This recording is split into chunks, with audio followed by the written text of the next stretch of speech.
قرآن کریم کی یہ آیت کئی جگہ آئی ہے جہاں پر فرائض رسالت بیان کیے جا رہے ہیں۔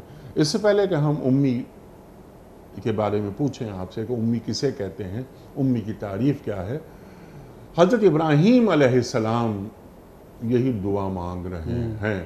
ارشاد فرمائیے کہ حضرت ابراہیم علیہ السلام کی دعا اور اس آیت کے مابین کیا ربط ہے؟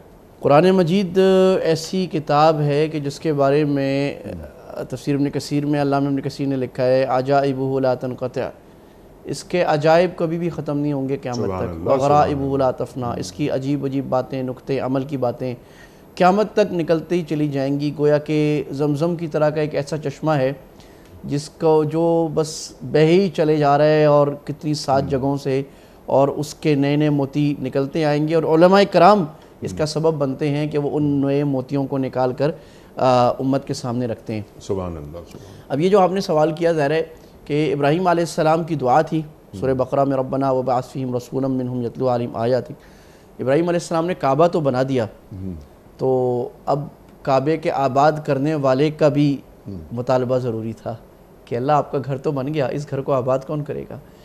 تعمیر اتنی اہم نہیں ہے، معنوی تعمیر زیادہ اہم ہے فزیکل تعمیر سے۔ تو دعا کر رہے ہیں اللہ یہ میں نے آپ کا گھر بنا دیا اپنے بیٹے کے ساتھ، اب وہیں پر بیٹھ کر کعبے کی طرف منہ کر کے ہاتھ اٹھا کے اپنے بیٹے کے ساتھ، اور ابراہیم علیہ السلام دعا کر رہے ہیں، بیٹا آمین کہہ رہے ہیں۔ اللہ اکبر۔ ربنا وبعث فیہم رسولا منہم یتلو علیہم آیاتک، یہی آیتیں، اے اللہ ایسا رسول بھیج جو ان میں آیتیں تلاوت کرے، ویعلمہم الکتاب، کتاب سکھائے، والحکمہ، حکمہ سکھائے، ویزکیہم، تزکیہ کرے،